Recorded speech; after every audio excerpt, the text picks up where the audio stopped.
Very strange to me seeing you kind of, well, basically normal after seeing what I just saw with the Did you race. watch the race? Unbelievable.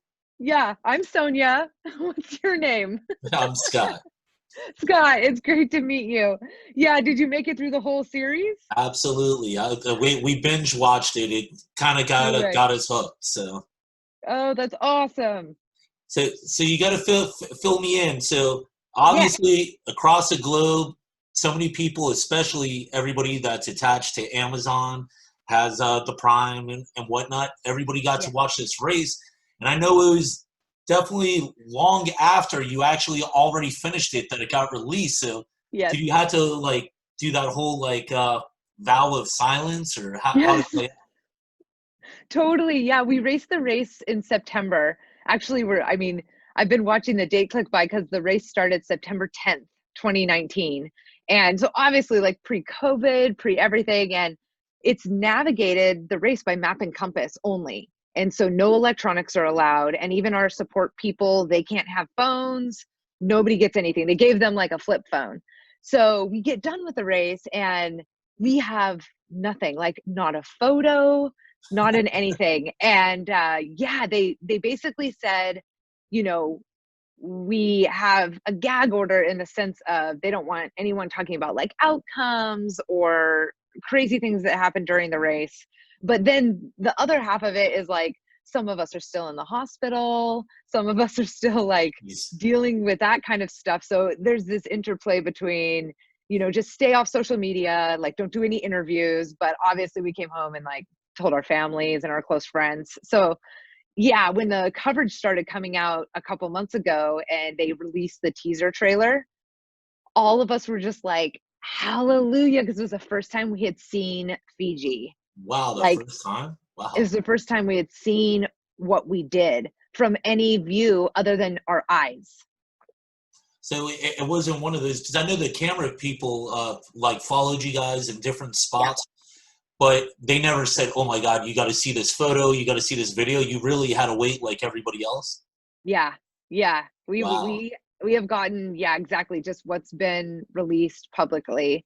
That's all we've seen either. So we don't have like access to some secret like hidden photo bank or anything like that. Like they'll send us stuff that they are ready to go out, but if it's ready to be public, then we get to see it.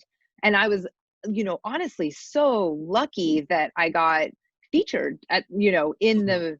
in the thing because there's so many other teams that they're like looking for themselves in group shots, but that's all there is. And there's plenty of teams that didn't get like even a single sort of like highlight anywhere. Just Yeah, I crazy. noticed that because what wasn't it 66 teams? Yeah. Yeah, there's no way over that course that you could really fit everybody in, and your team Mm-mm. definitely got a nice little spot in there. We did. Yeah.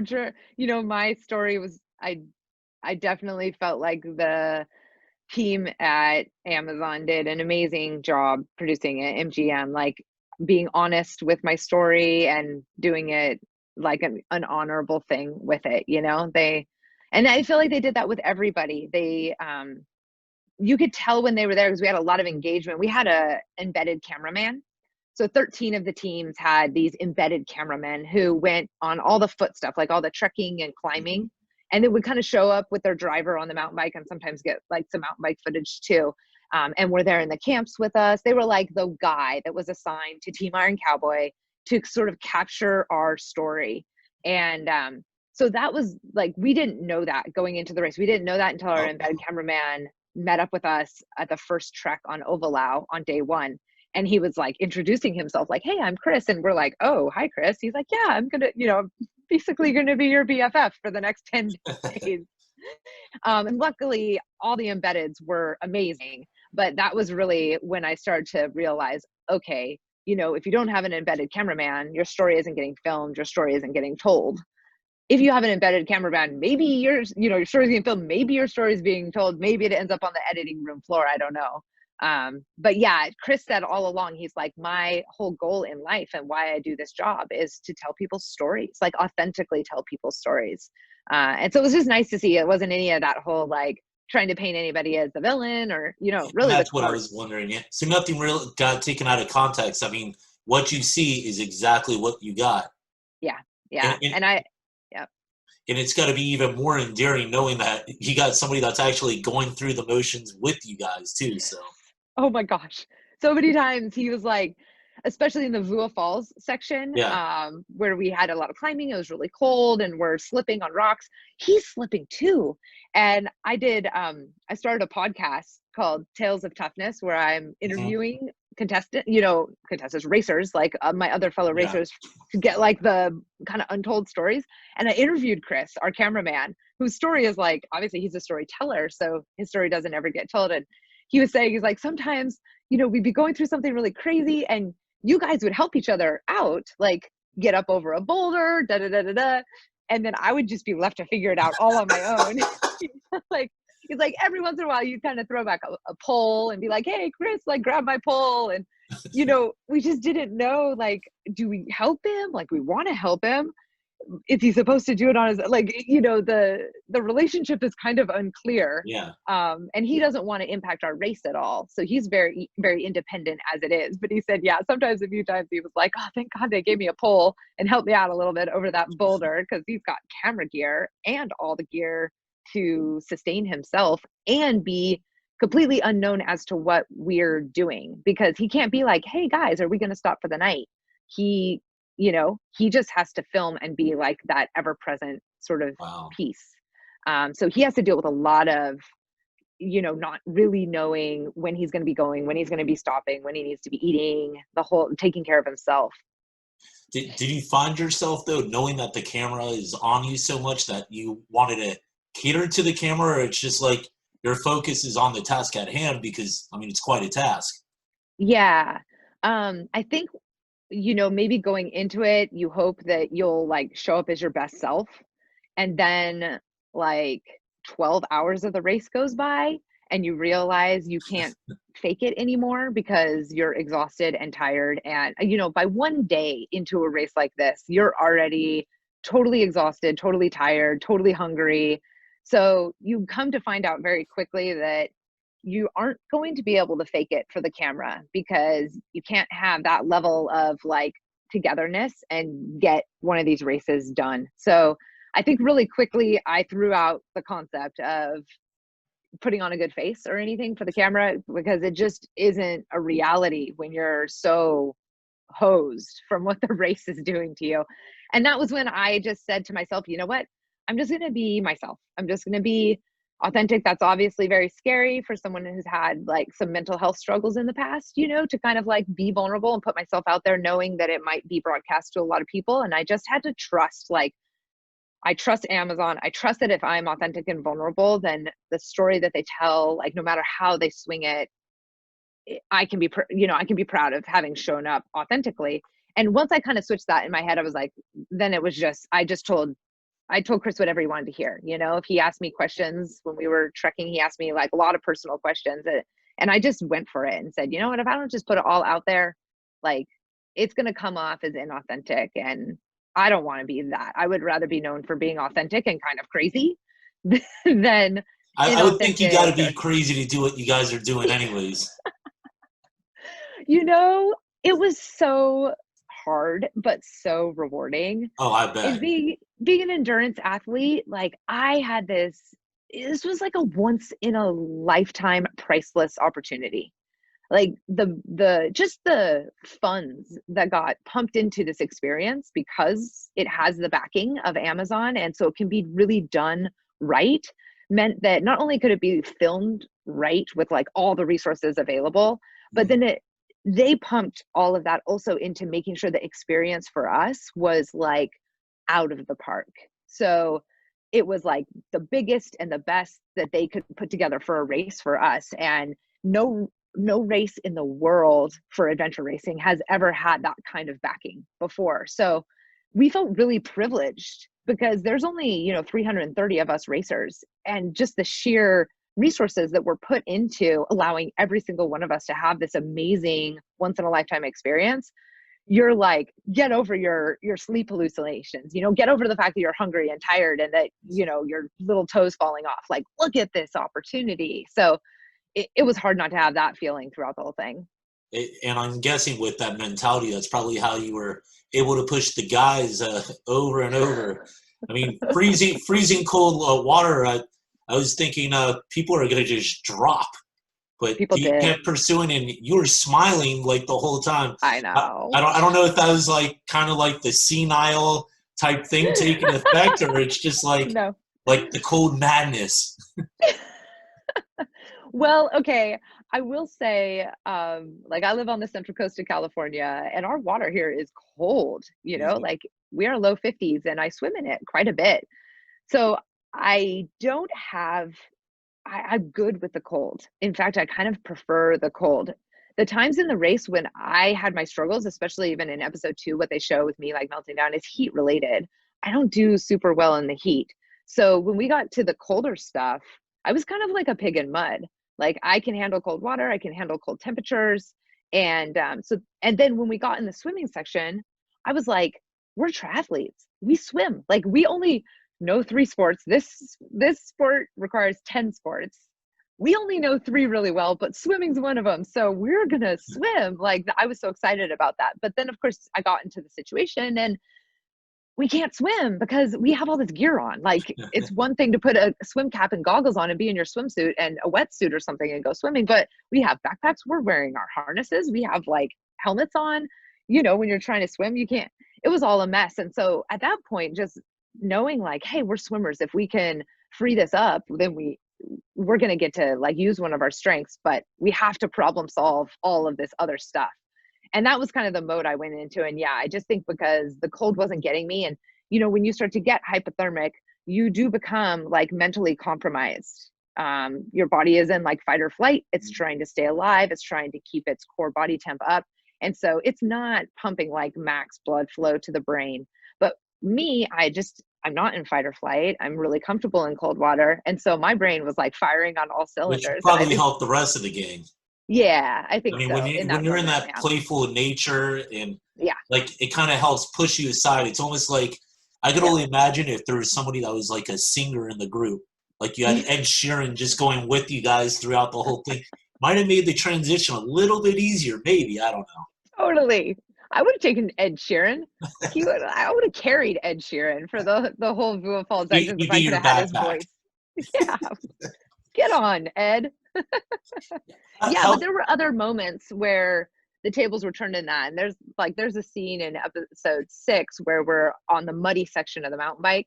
mhm. And the boys are like, they're like the 3 amigos up there. Like, you've got water, I don't have water. You just told her you had, like, there's this whole, little interplay going on through them. And they're laughing and joking. And I'm the one who's like kind of in the mud pushing and I'm not as of the 4 of us, I'm the weaker mountain biker in terms of like fitness ability, Yeah. and also skills, to be honest. Like they're just 3 really good mountain bikers. So, there were definitely times where that was flipped, where I was in this place of like, I am hot and this is muddy and oh my gosh, this is really hard. And I'm trying to keep a super good attitude.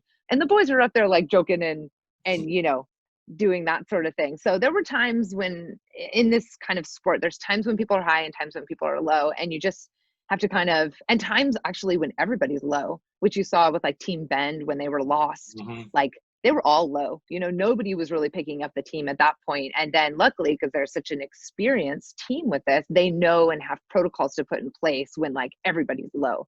But we were just winging it. We had never done one of these. So Mhm. everything was just like on the fly. And we were lucky that, we didn't have 4 people down in the dumps all at once. How'd you guys come together as a team? I mean, you guys, Yeah. just like you mentioned, you guys all seemed like you had different skill set that kind of Yeah. balanced each other with everything. Yeah. So when the race came out, so Eco Challenge was a thing in like the late 90s, early Hmm. 2000s. They did 6 seasons of it and I watched it. So I was in my like late teens, early 20s, like 17, 18, 19, Yeah. 20, that range. And kind of an outdoorsy girl at that point. We backpacked and hiked a lot. And I remember just thinking that is next level. Like those chicks are next level. Like I want to be them, but I'm not, I'm just some normal girl. But I remember idolizing those women. And so where I was at my point in my life when I saw the application video was like, I didn't really know where I was headed. Like my Ironman career was probably pretty much done. And I didn't really know what was next, but I knew adventure was always something that was like in my soul. So I've been doing more adventurous stuff. And then I saw the ad and it like showed all the old eco coverage. And then at the end, it said, "This is the race that eats Iron Man for breakfast." And that's my background, is Ironman racing. So I like raced Kona 6 times. I've done 18 Ironmans, and I coached Ironman athletes for the better part of 10 years. So really my like experience is in Ironman. And I was like, oh my gosh, they're calling me out. Like that's my in. Like if I could find a team of all Ironman athletes and we could kind of show up and be like, you called us out, you said it eats us for breakfast, here we are, like let us have a shot. I figured that they would bite on that. So from my extensive years of coaching, I've got, you know, a lot of athletes in my network, and I started thinking about who's really in a space that they could finish this sort of thing. Cause I remember like Borneo had leeches and people had a horseback ride, and like they're going to throw crazy stuff at you. And then who can I also like, I knew I needed a team that we could amass a lot of Ironmans to kind of come at it as like, we're Ironman. And I used to coach James in like, gosh, I feel like it was maybe 2013. I coached him, and he's the Iron Cowboy. And so he had gone on after I coached him to do his 50, like 50 Ironmans, 50 states, 50 days. And we'd always stayed friends. I came out and did Colorado with him, but right away I literally was like, it's got to be James. Like he's, you know, he's got 93 Ironmans under his belt, and that's a good number to add to our total. When I go back to Eco and say, hey, we've got 127 Ironmans amongst us, they're going to be like, whoa. So I called him, and I kind of had watched, and he wasn't racing as many Ironmans as he used to. And he was doing other adventures, like he mountain biked up and down Kilimanjaro. So I'm like, okay, like I think he's got maybe a little bit of expedition in him. And when I called him, I was like, you want to do this thing? And he's like, yeah, sure, let's do it.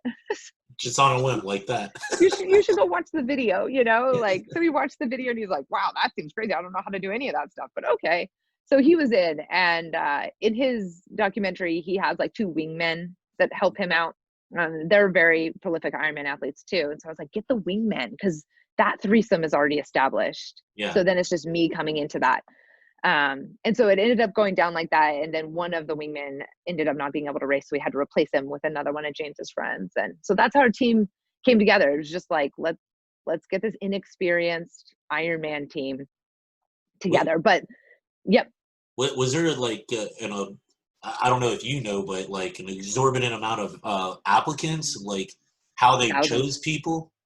Yeah, thousands. Yep. So I don't know. I still don't know how they chose people. And I think they got like 10x the number of applicants for they opened up applications for Patagonia, their next race. And I think they got like, I could only imagine after this coverage. Yeah. Yes. But yeah, they got, I think they said like, I felt like I heard at one point they got like 2,000 applications or something like that.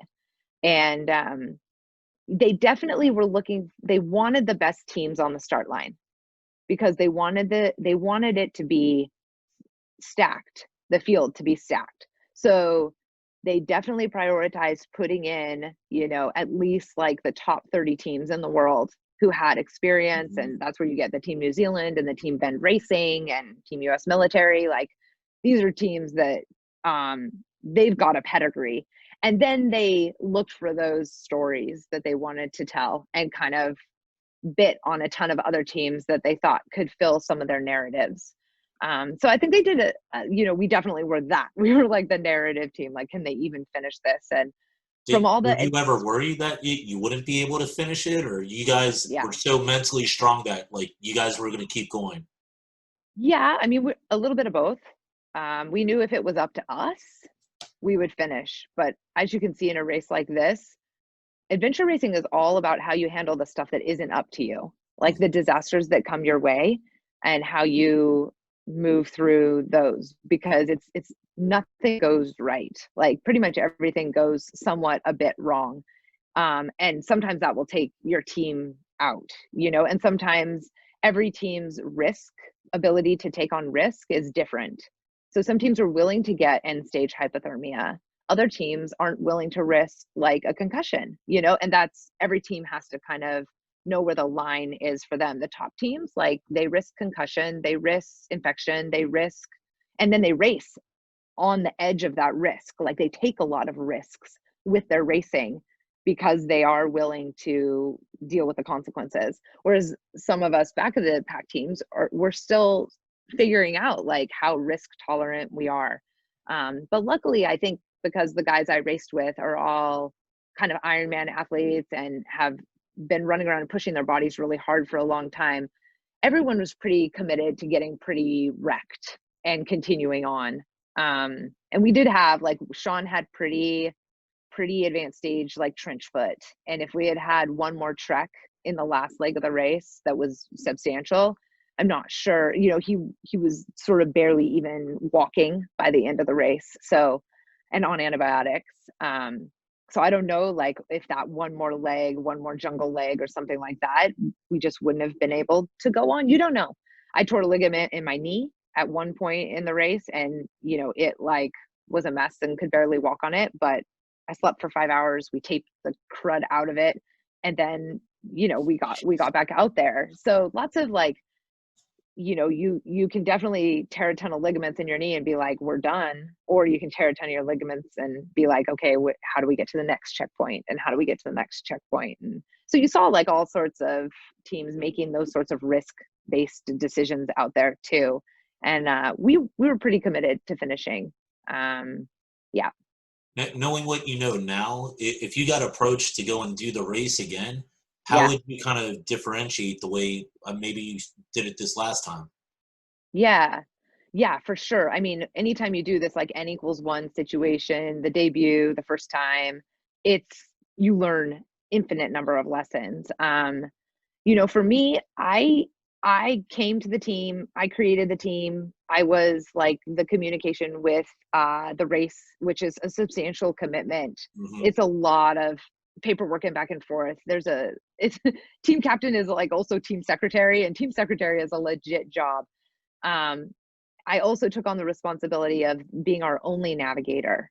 And that's something that isn't like, you know, they show Team Ben getting lost, and they show not Team Summit, but Team Out There, who's a Hmm. really famous team, getting lost on the paddle boards, but they don't really highlight just how huge of a role the navigation is in the race, because you have a map and a compass, and the maps aren't consistent from segment to segment. Like, the maps were great, but there were times in the race where it was fairly easy to navigate, and there were other times in the race that it was extremely challenging, and most people got lost for hours and hours and hours. Especially those that wanted to deviate from it and try and Yep, find that shortcut.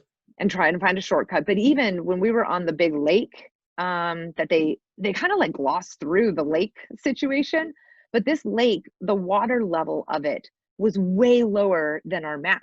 And so all of these islands and channels were revealed that didn't exist. And we were on the lake at night. So I had, like, set a compass bearing, and we were following that bearing. I was also keeping track of shore. And all of a sudden, like, there's islands that aren't on my map. Like, there's channels that aren't on my map. Like, I can't now root myself with my surroundings. And it's pitch dark in the middle of the night, you know?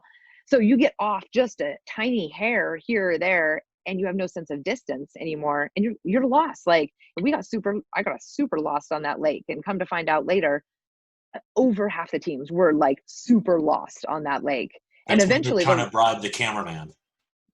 yeah, we didn't have him with us. He was, like, Oh not with yeah, us that's a during that. section. Yeah, Yeah, so no cameraman, no nothing, just, like, super lost on this really cold, like, eerie, there's, like, lots of sticks sticking up, kind of creepy, low level lake. And most teams, all experienced teams, have 2 navigators, and most experienced teams, everyone on the team knows how to navigate, because if your navigator goes down or they get sick or they something, you got to have somebody who can step in right away and be able to navigate. And most teams have 2, like, primary navigators that trade off. They have one, like, strong navigator, and then when that navigator needs a rest, he can basically, like, walk through a second navigator. That navigator can do things for a while, and it just lets the person, like, emotionally take a breather.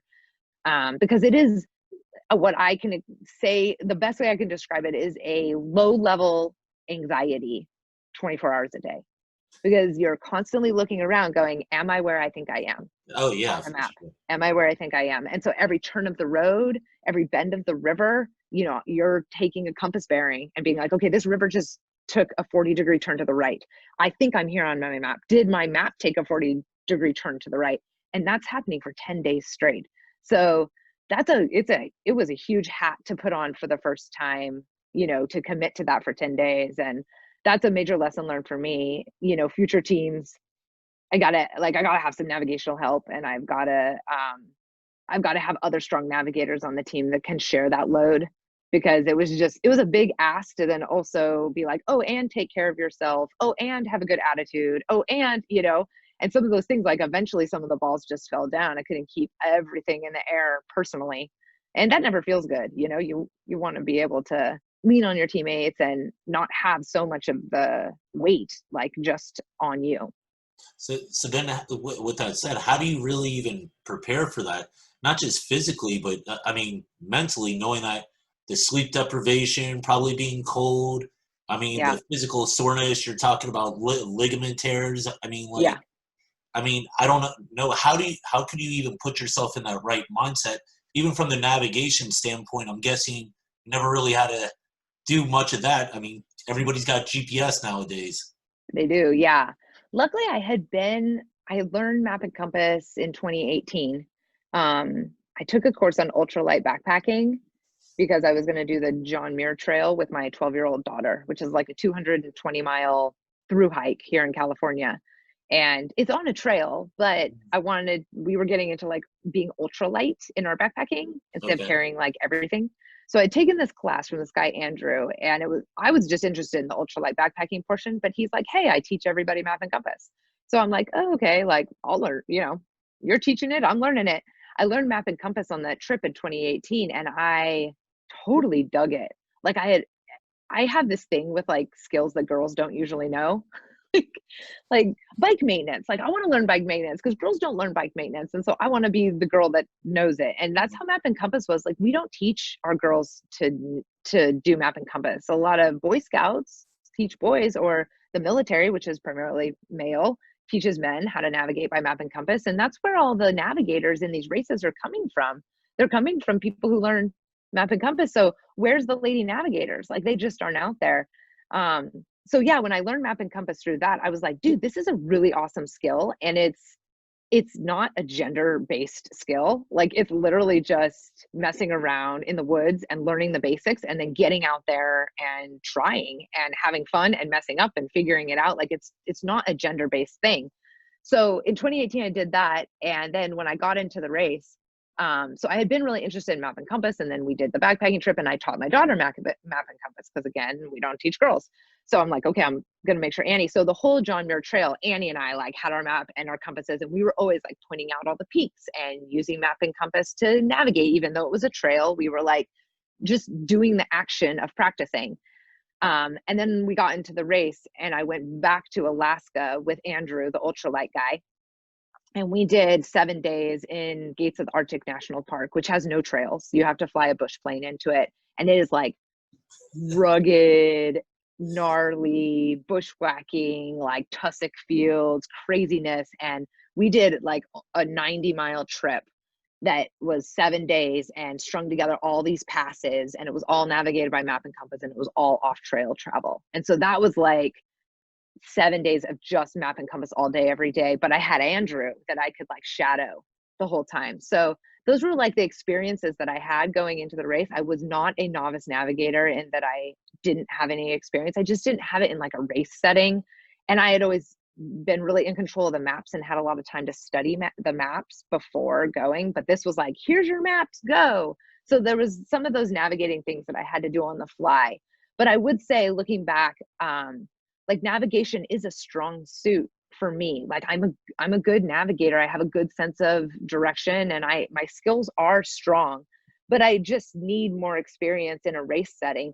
Like you said, navigating sleep deprived, handling the low level anxiety, being able to Exactly. rely on a teammate. And so I'm still learning those like adventure racing skills, but my navigational skills are strong. Like I got us through places where really experienced teams got lost. And like I got us through, you know. So does that mean Um, you're going to do this again? yes, but different team, like the Yeah. Cowboys, they're in Utah. They, as they say, replace their female. So, so I had to kind of put together a new team to apply for Patagonia and have applied. I don't know if they'll take me. it doesn't matter, it's the applying. But yeah, I definitely have been in contact, not having done the sport at all, and then coming home from Fiji and having all these now adventure racing friends, and then running the podcast that I've been doing. I've been reaching out to a lot of them saying, hey, will you come talk about the race on my podcast? And then we get to have these great discussions. So I've been making a lot of friends in the adventure racing community, because then COVID hit and like, whoop, all the races were Yeah. stopped. So I haven't been able to, I'm still a newbie, but I've done Eco Challenge, but I need more people to race with. So I've So been would you lucky get that, more of a veteran type person, or you want a newbie as well, or how would you do it? yeah, I want to race with some veterans. Like, I put together a team of people who are very experienced mountain people, but not adventure racers. So we'll see if we get in.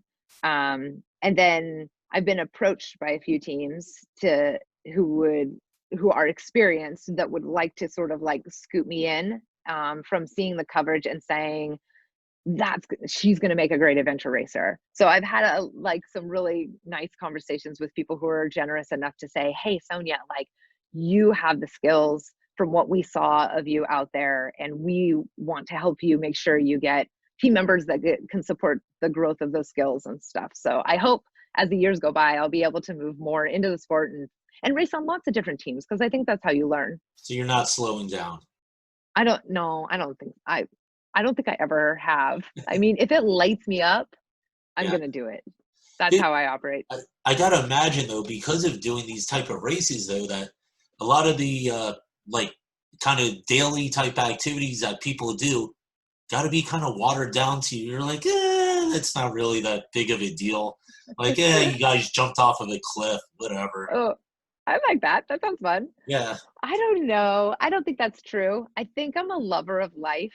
And honestly, at its core, one of the things I love the most about this world, I'm a lover of people. Like, I love doing adventurous stuff with people. So, I mean, I do a lot of like pacing my friends through half marathons, or, I have a friend who wants to qualify for Boston. I'll pace you. Like, yeah, I could qualify for Boston tomorrow. And I've raced Boston many times, but when I get to go pace a friend through Boston, like, that's huge for me. I had a team of people, of CrossFit athletes around here where I live, come to me and say, we want to do like an eco challenge day where we like paddle and ride and hike and ride again and paddle again. And I'm like, when are we doing it? Set the date and that's I'll be awesome. there. So I don't know. I think what it's shown me is just my love of adventure and Mhm. community and connection with other people who are also excited about getting out there and getting dirty and having fun. So I'll always be chasing that kind of stuff. So, do you even have a fear of anything? Totally. Yeah. Like, we laugh that I am probably one of the strongest, physically strongest women or people you will Yeah. meet ever. And I am emotionally one of the most fragile. I feel everything emotionally. So I get afraid of like people that don't like me, or, trying emotional situations, or getting denied, like wanting something and getting denied, or, yeah. So my fears are more around the emotional side, and working on trying to stay emotionally resilient, like to have my emotional body match more of my physical body, because you can put me through, you know hell, like, physically, and the first thing that's going to crack on me is like, I'm just going to start crying over something emotional. So that's always been my life, and that's something I'll deal with forever. And Just I not think it's on part. the adrenaline side. No, The I'm not adrenaline scared of side, everything. wow. No, not So, that side. so we're gonna see you like go on a high wire over Niagara or anything I like would that. do that if I had the skills, and like, I'm Wow, not really afraid of dying. wow. Like, They I did don't do. make I have. everybody see a shrink before they did all this, right?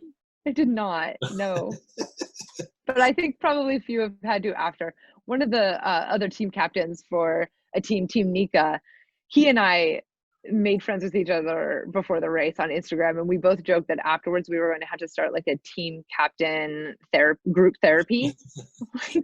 And all the team captains can come and just be like, that was so hard. Because the interplay of actually getting everybody there and all the gear, tons of mandatory gear, tons of, they made us do these certifications to prove that our skills were competent, because they didn't want to put anyone in a situation they didn't have the skills for. So like whitewater rafting and climbing ropes, ascending, traversing these fixed lines. Like obviously if you don't have the skills to do that, you die. Like you die. Whereas if you don't have you're gonna have the skills to hike, like that's not something that's needed. So yeah, jumping through all those certifications and making sure that our team really was competent to stay safe. And then also the 500 plus gear decisions that we had to make.